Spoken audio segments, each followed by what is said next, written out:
राधे राधे। जय श्री कृष्ण आप सभी को। मेरे यूट्यूब चैनल में आपका बहुत बहुत स्वागत है। आज हम बहुत ही प्यारा भोले जी का भजन लेके आए हैं भोजपुरी में। आप लोग भजन पूरा सुनिएगा और कमेंट करके बताइएगा ये भजन आप लोग को कैसा लगा। धन्यवाद। जटा खोल के डमरुआ बजवला ये भोला, जटा खोल के डमरुआ बजवला ये भोला, बजवला ये भोला हो बजवला ये भोला, बजवला ये भोला हो बजवला ये भोला, जटा खोल के डमरुआ बजवला ये भोला, जटा खोल के डमरुआ बजवला ये भोला। पहिला डमरुआ कश्मीर में बजवला, पहिला डमरुआ कश्मीर में बजवला, वैष्णो मैया के हिया हर सवला ये भोला, वैष्णो मैया के हिया हर सवला ये भोला, जटा खोल के डमरुआ बजवला ये भोला, जटा खोल के डमरुआ बजवला ये भोला।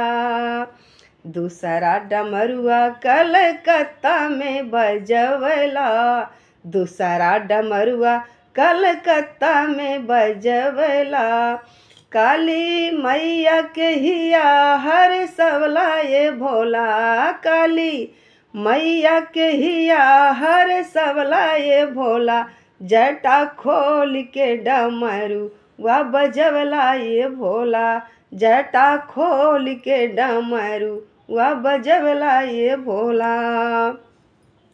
तीसरा डमरुआ जौनपुर में बजवला, तीसरा डमरुआ जौनपुर में बजवला, शीतला मैया के हिया हर सवला ये भोला, चौकिया मैया के हिया हर सवला ये भोला, जटा खोल के डमरुआ बजवला ये भोला, जटा खोल के डमरुआ बजवला ये भोला। चौथा डमरुआ मिर्जापुर में बजवला, चौथा डमरुआ मिर्जापुर में बजवला, विंध्याचल माई के हिया हर सवला ये भोला, विंध्याचल माई के हिया हर सवला ये भोला, जटा खोल के डमरुआ बजवला ये भोला, जटा खोल के डमरुआ बजवला ये भोला।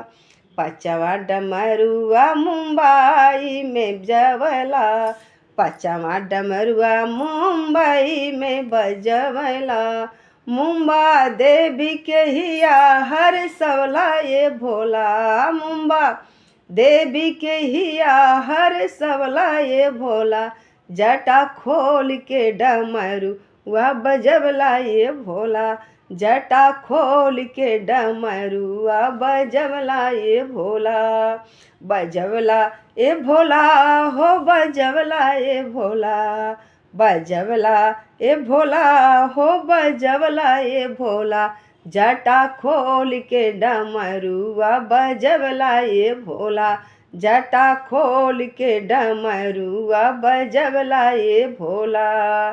बोले शंकर भोलेनाथ की जय हो, गौरा मैया की जय हो।